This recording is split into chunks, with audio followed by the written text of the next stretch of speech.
another episode of the Self-Development with Tactics podcast. Today we're once again going through a few blog posts by Seth Godin. Interesting guy, as always, definitely worth checking out the podcast, his speeches, and everything about him quite. It's amazing thoughts and amazing personality as well, I would argue. Let's see, fake cuticles. Of course, we have always had snake oil salesmen. We have always had patent medicines, odd electric probes, and copper bracelets. That is partly because placebos work, and partly because when someone isn't feeling well, it is tempting to seek relief and belief.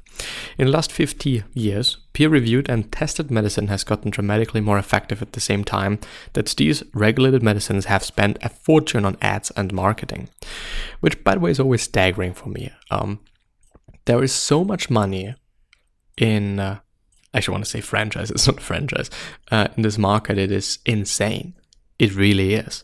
They have, fortunately actually as well, so many possibilities and so many abilities to do and produce and research so many different things. It's really great, I think, at my point of view. But on the other hand, it is interesting that you have to market medicine and you have to market pharmaceutical things. I would believe if I go to the pharmacy or to a doctor that I'm getting the stuff anyways. You know, they're making their money anyways. But of course, I mean, there are also some products that do not have to be prescribed and might be about that. Probably is about that. I'm just thinking if I've ever seen some ad for a prescribed drug, but I don't really know. I really don't.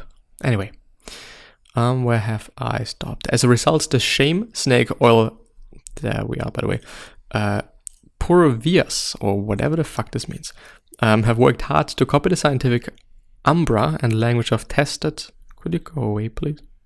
And regulated treatments, and thanks to aggressive lobbying in many countries, the folk remedies are nearly unregulated.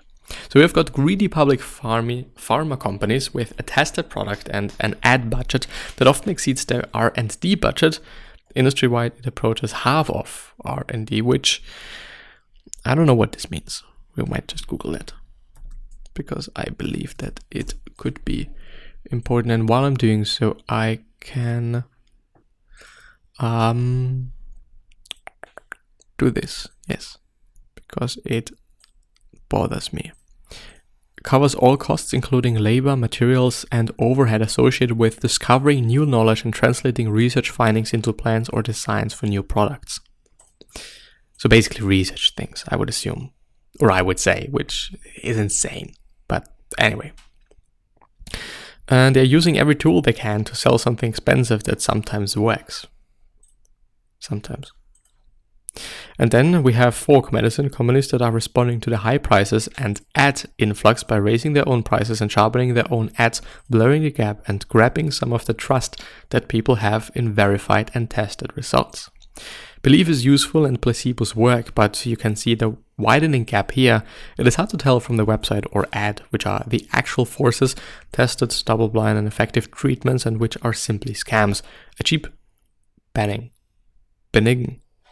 placebo is our bargain. One that costs too much or hurts you is not. If someone tells you that they are offering a diagnostic test of your microbiome and has you send in a sample for scientific analysis and testing, it is almost certain that they are donating. They are doing nothing of the sort. If there is a simple device you can buy online for $100 or so, it is likely that it doesn't cure pain the way they say it does.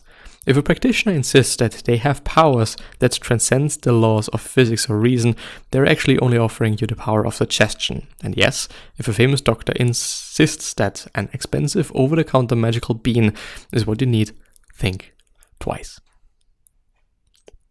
I think especially when it is a doctor, you might then change your doctor, and go to somebody else. Regulated medicine has gotten dramatically more effective in the last few decades. Folk medicine hasn't changed at all, even if it costs 10 times more than it used to, and even if the packaging and hype is significantly more sophisticated. And so, targeting people in distress, charging ever more, and honing the sales pitch to make it ever sharper. It is a shame that the folks who do this don't have the self-respect and generosity it would take to be honest about what they are offering. Instead, they hide behind a facade of jargon and process that conceals the fact that they are simply making it up. That oil isn't essential, except in the way it makes a profit.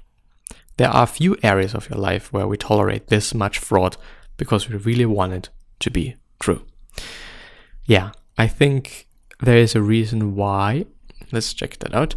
Pharma industry.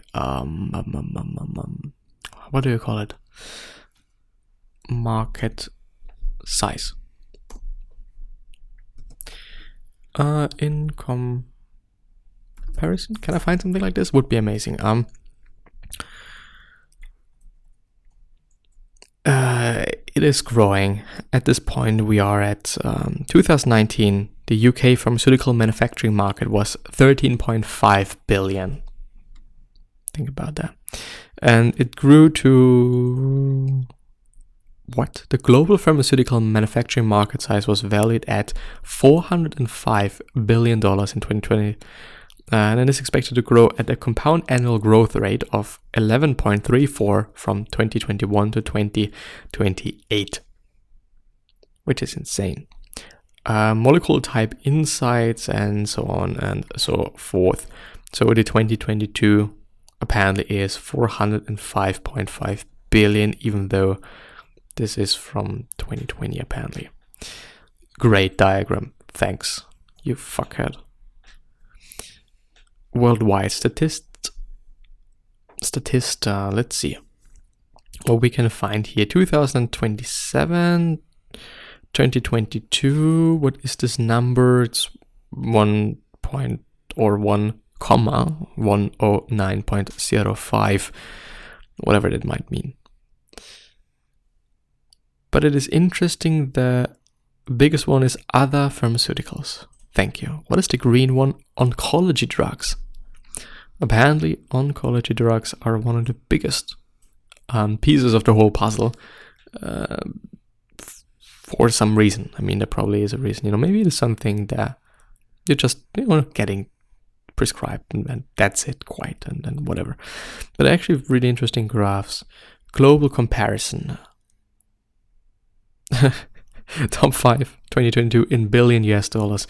United States, $489 billion apparently in this pharmaceutical market. Japan, Germany, 40 billion. And what is that? Also. And so on and so forth. Revenue of the worldwide pharmaceutical market in 2021, 10 USD. Revenue share of the North American pharmaceutical market in 2021, 49%.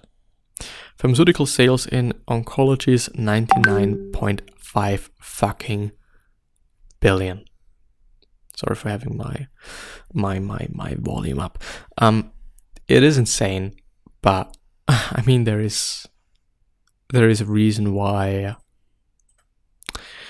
I don't know. I mean it is good on one hand, that we are always proceeding forward in this whole medical space and this whole pharmaceutical space and whatnot. It is great. It is fine. I like seeing it and whatever. But what about selling things that are indeed, first of all, working, and then second of all, just being honest about it? Yes, I'm selling this and that is doing this and that.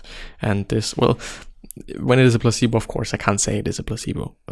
Wouldn't make too much sense, of course. But, yeah. No, go away.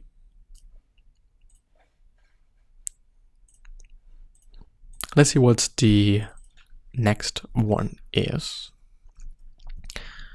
Go away. But first, we need to talk about it. People don't talk about end-of-life suffering or the cost of healthcare in the last year of life, so it never gets better. Instead, we pretend it isn't an issue and the problem persists. We don't talk about the ongoing and escalating costs, human and financial, of our changing climate, so the systems that are making it worse continue unimpeded. We don't talk about all the time we waste in meetings, the persistence of caste and justice or injustice, the manipulation of our communication platforms, the creeping aristocracy disguised as a mediocrity, or even the ridiculous nature of the wedding industrial complex, which has, I would lie if I say it has always been something I've been bothered by, but I just don't understand it.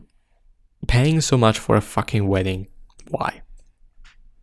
But this is another topic for another day, I'd say.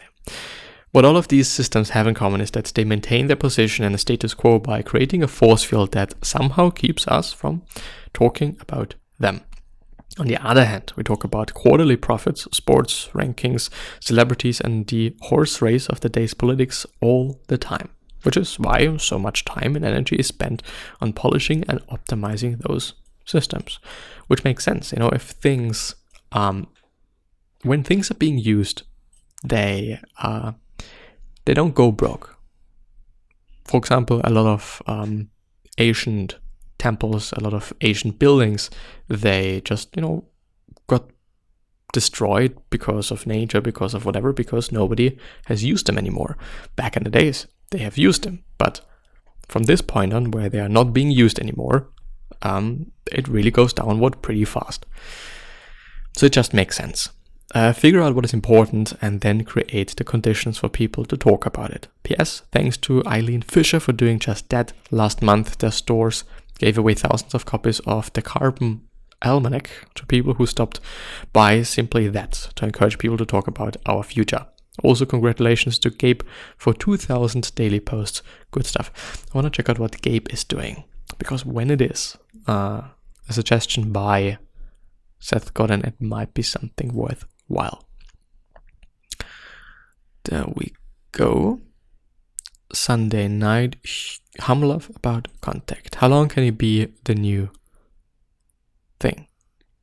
Humlove on Spotify and Apple. Repeatable attitude. Apparently it is a daily. Let's read one. By the way, on the www.gabethebusplayer.com.